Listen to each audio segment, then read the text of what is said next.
A bill that would ban the sale of assault weapons is about to become law in Washington. The bill would prohibit the manufacturing, importation, distribution, and sale of assault weapons like AR-15s in Washington. Our Jordan Smith joins us to explain the potential impacts of this ban.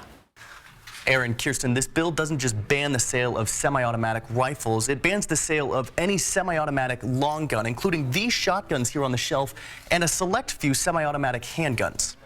On your screen now is a lengthy list of firearms that would become outlawed should this bill pass. Lawmakers outlining 62 different makes and models, including a complete ban of some weapons altogether, like the AK-47 in all forms.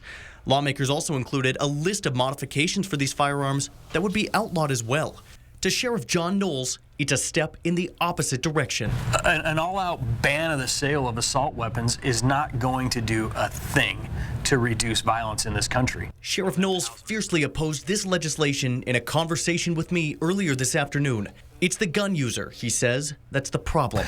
I could put a firearm on this table, and as long as nobody with ill intent picks that firearm up, that firearm is not a danger to anyone in this room. Sheriff Knowles wondering why lawmakers aren't focusing on addressing the mental health factor that he says is driving these shootings. This assault weapon ban that they're going after, it is just political posturing.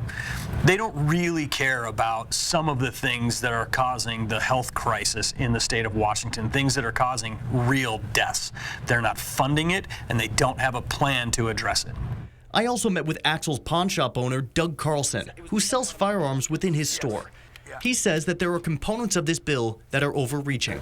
All semi-automatic rifles seems a bit much to me. I think they've gone a little too far, in my opinion. But Carlson acknowledged the frequency of these shootings and the damage these assault weapons can cause. It's one reason his store has stepped away from selling or buying them. Meantime, advocates for Washington moms and students demand action are calling this legislation a victory for gun safety. Jan Weisel saying, quote, "We're grateful for Senator Jamie Peterson and every member of the legislature for their leadership and commitment to protecting the well-being of Washington families." In Spokane, Jordan Smith, 4 News Now.